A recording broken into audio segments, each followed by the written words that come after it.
Writer's Corner is made possible thanks to the following sponsors. Jaime's Haberdashery of St. Paul has become an anchor of the downtown business community. A modern store with classic decor, it provides everything in clothing, both custom and tailored, plus offers a huge selection for both men and women. There is now also a Jaime's in Red Wing. Calumet Editions, an eclectic publisher of fiction, nonfiction, and poetry, introduced a new business model nearly a decade ago, in which the publisher and author work as equal partners in a joint venture. Their stable of authors have won numerous and prestigious prizes across literary forums. Where traditional publishers fail to see the value in projects, Calumet cooperates with its authors in realizing a book's potential.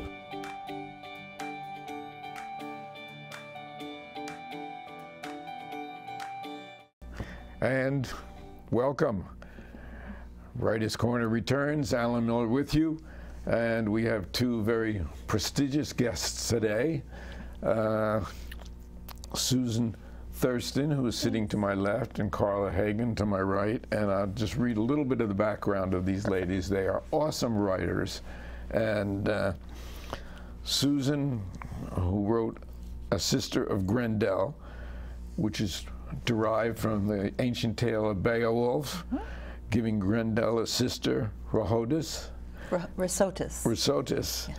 And she won the Midwest Independent Publishers Association Award. She writes about the Middle Ages and magic powers there, but she also has created a book, Cooking Up a Good Life. Yes, yes.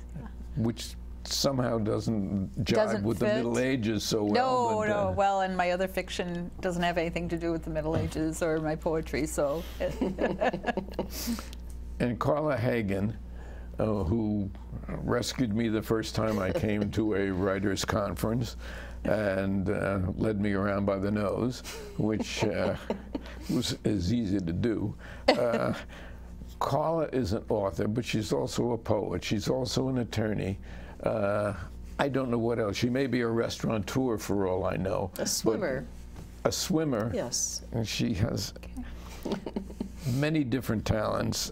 Is the author of Muskeg, which is what, your second book, third book? It's my second novel, yes. Your second novel. And she wrote Hand Me Down My Walking Cane in 2012. It was a winner of the, also the Midwest Independent Publishers Award, Best Literary Fiction and Best Historical Fiction. And she's working on her third in the trilogy. She also hosts a Latin music show, radio show, which I don't know where that fits into your life. But shall I answer that? Yeah. Sure. Well, it is a response to the many years I lived in Mexico and to the fact that my first career was in languages, in French and Spanish, and I did many years of graduate work in Latin American literature and linguistics and Latin and Texas Mexican folklore. And so when I finally came back to Minnesota after spending all my 20s really in Mexico and in Austin, Texas, I found my way to KFAI, and I've been doing a Latin radio show, a Latin music show, so it's not a news show, on and off since 1982. And I do that with Eve McLeish, who's amazing. So that's got some legs to it. Yes, it definitely. Certainly does.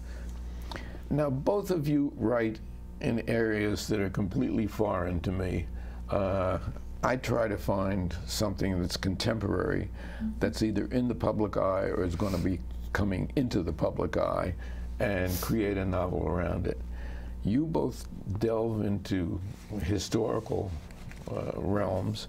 Why don't you talk and tell us where you got your inspiration from? Let's start with Susan. All right, well, thank you. Thank you, Alan, for having us here. It's a real treat. So, you know, this is my first published novel. I have written a lot of other fiction as well as poetry as well, but the nugget that it was born out of started in undergrad school, and I had an amazing instructor who had the medieval and old literature course. So in reading Beowulf at that point in time, I definitely sided with Grendel, the monster, and his mother, and that just kind of always stayed around. And then fast forward decades and decades, the story kept working on me, and then the voice or the character of Risota's, that my creation of a sister in that story realm started basically, and Carla and I were at an event on Tuesday where I talked about how, you know, I started to hear her voice, which doesn't happen all the time in fiction, but it was definitely this entity, this particularly very vivid character came to life. And then to make it, well, I don't know if it makes it more believable, but what I ended up doing was she lives beyond that particular epic, so her life goes beyond the end and demise of Grendel, and she lives through many other eras, and I got to tell her story in that way, up to a 1930s more contemporary setting as well. So it involved more research, but that's how that all... And where's the next one going?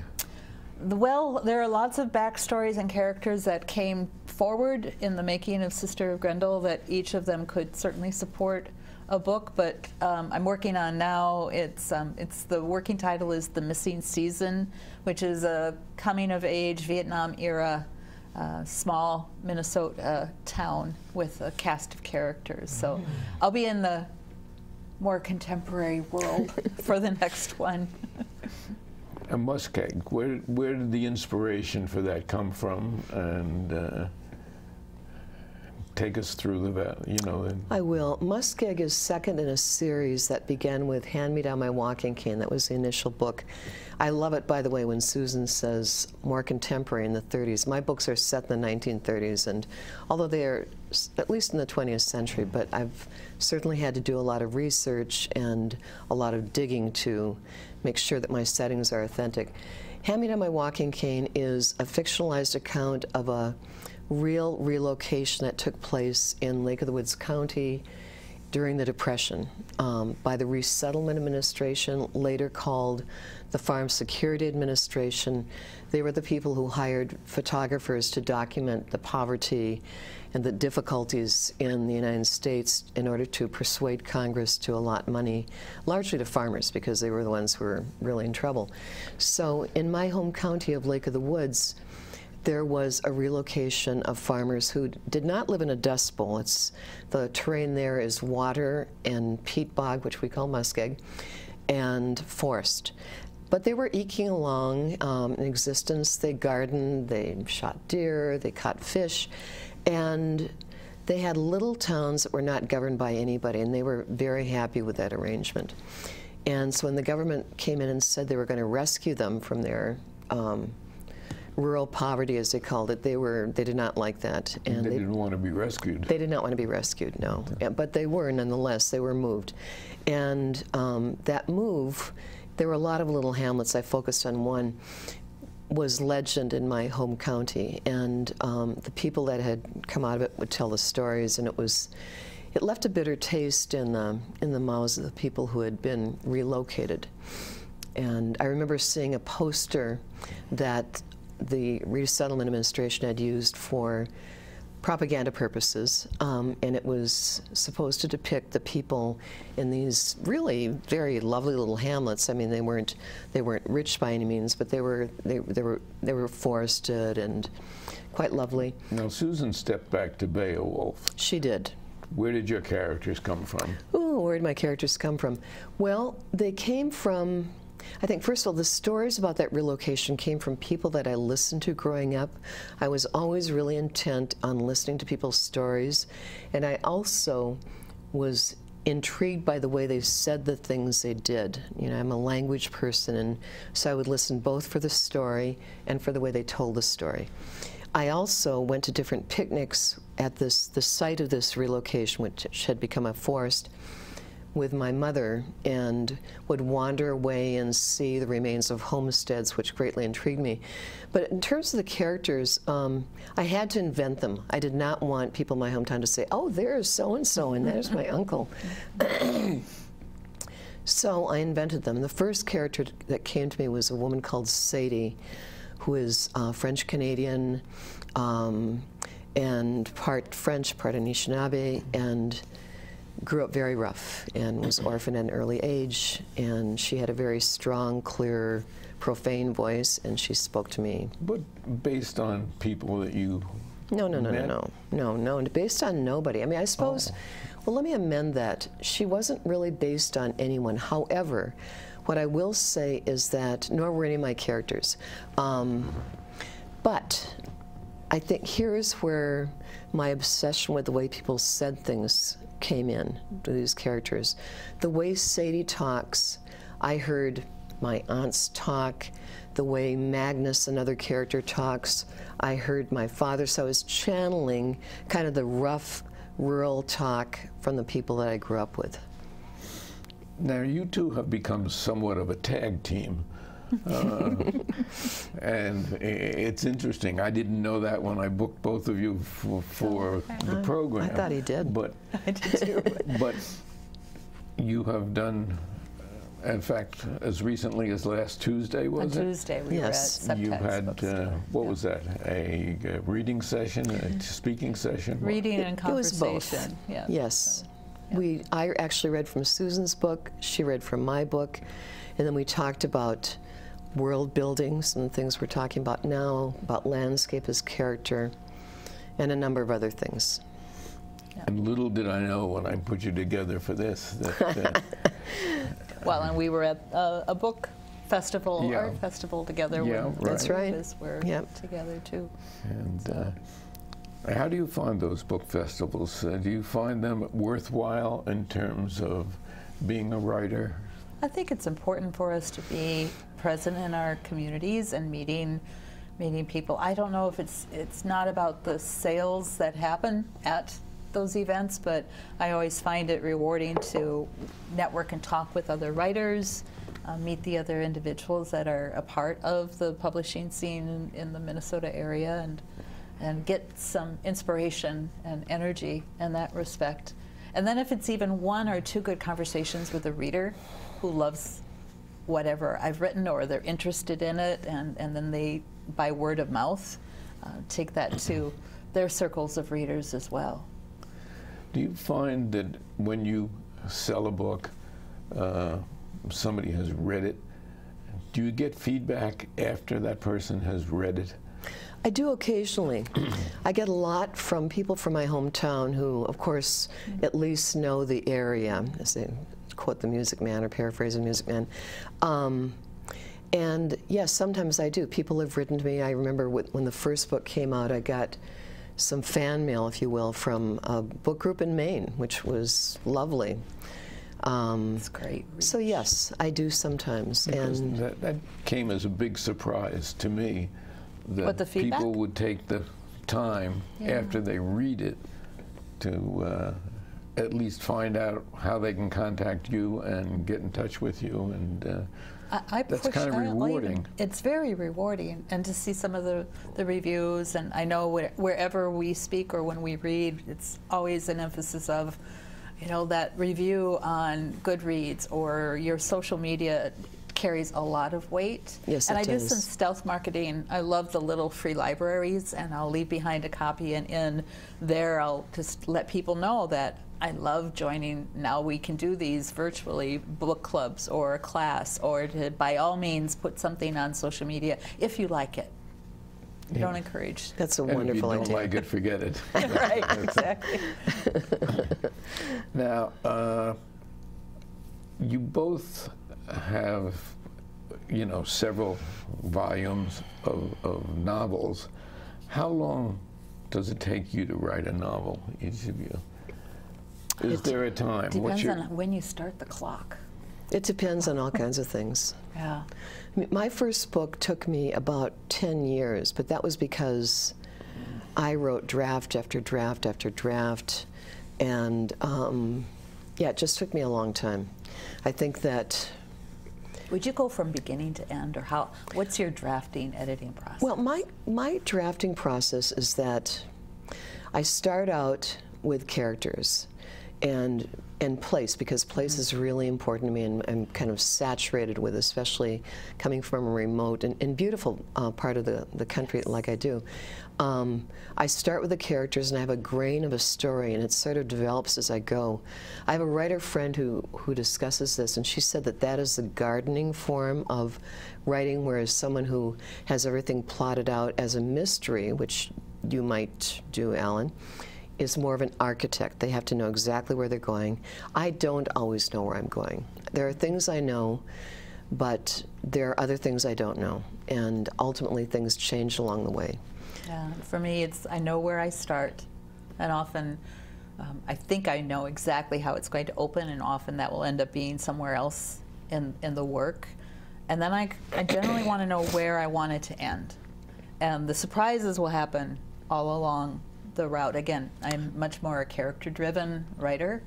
Plot is a structure, but it's not the driver, it's not the engine, it's what happens to the characters and the relationships. So you're both pretty much character-driven. Absolutely. Yeah. It's why, and it's what I read for as well. So do I. Yeah. Yeah, if a character is two-dimensional, I just lose interest really fast.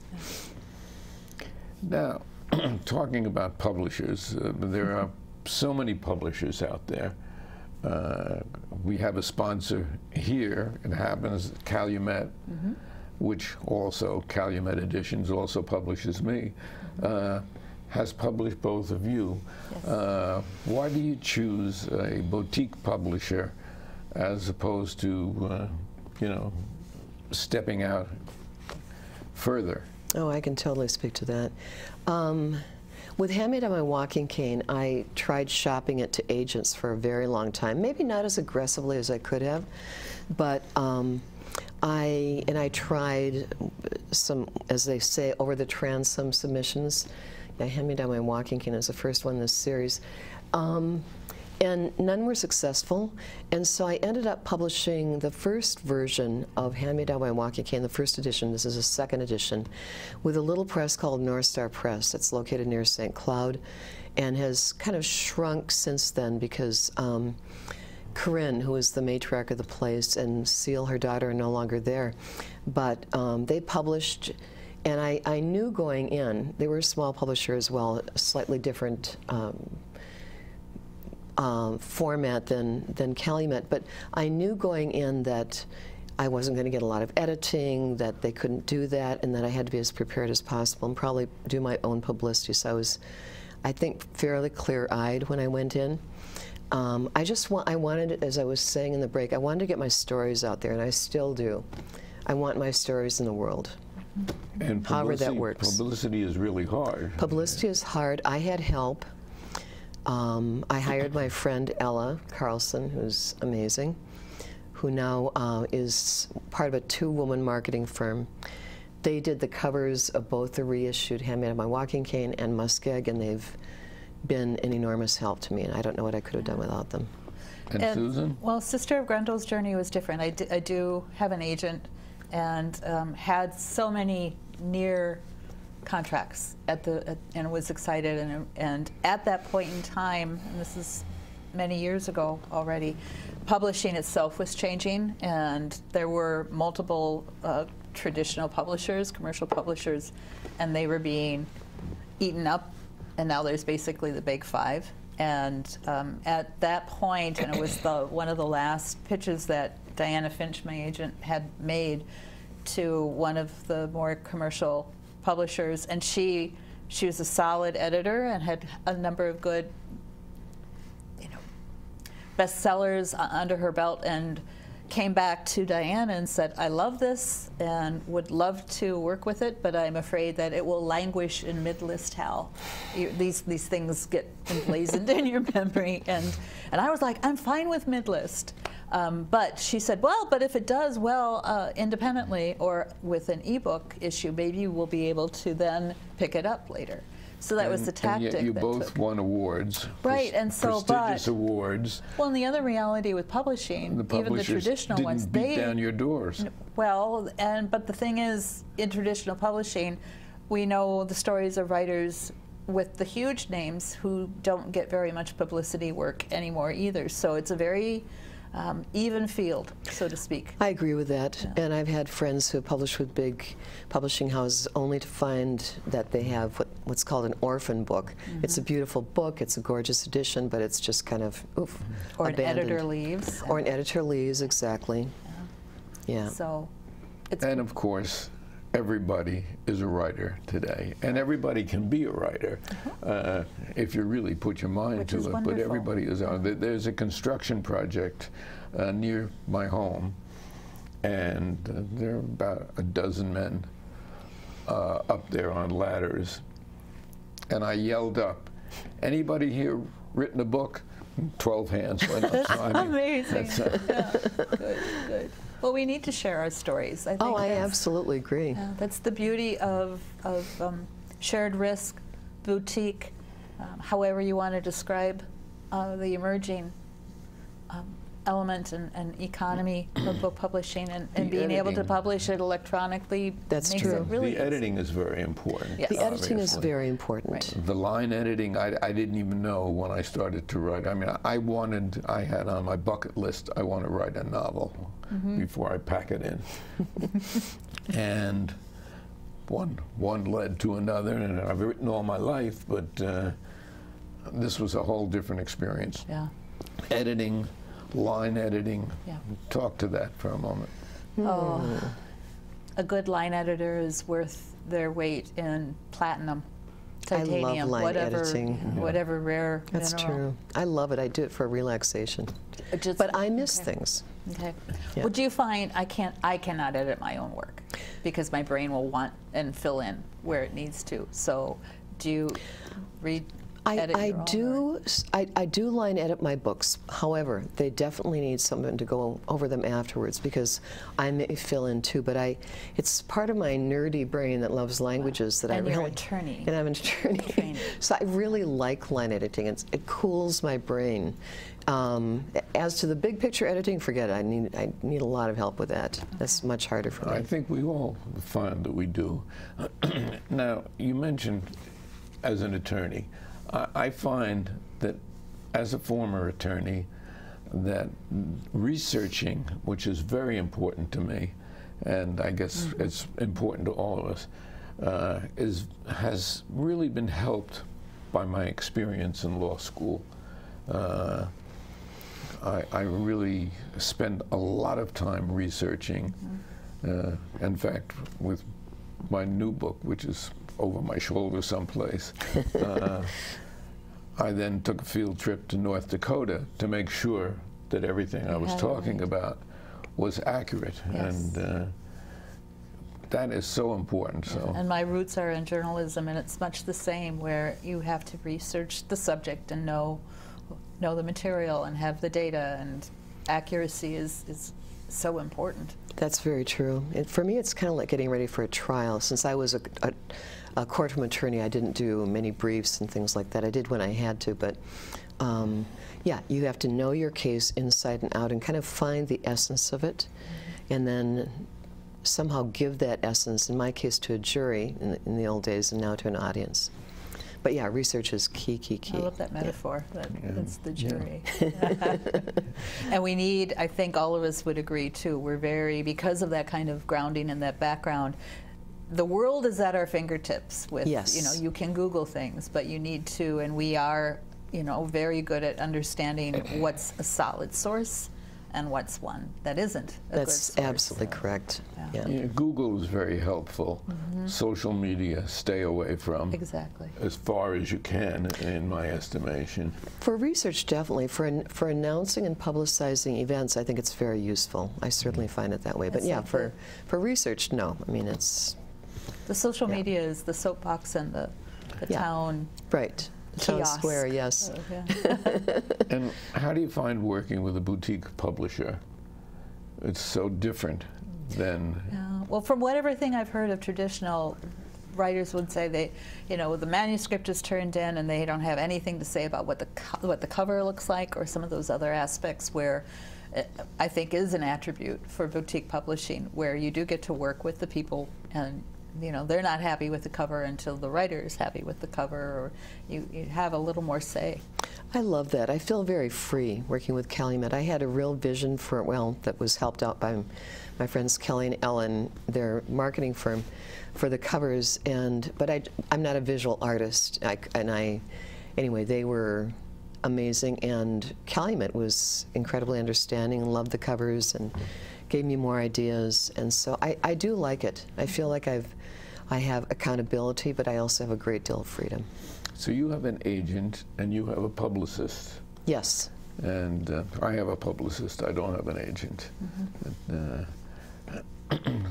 The agent, very active in terms of getting you at least into the front door of publishers? She was early on, and not as much recently, primarily because she's doing a staged retirement as well, so she was dialing things down as well. But I really felt blessed to have that relationship, because at that point in time she was that editor agent where I pitched the whole list of the books that I had, and she keyed in and wanted to know about this, and she opened herself up and invited having me send progress as I was making my way through it. So I think that helped keep the book moving forward.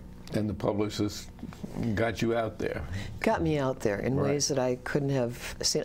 I'm by nature an extrovert, so I don't mind talking in front of people and putting myself out there, but I just simply didn't really know how to do it. And they built a website for me twice, actually.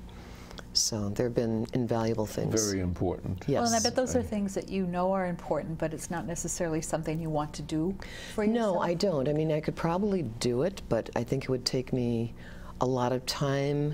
I'm certainly not a technophobe, but yeah, I'm happy I had help. And as time is fleeting here, are you both on Facebook?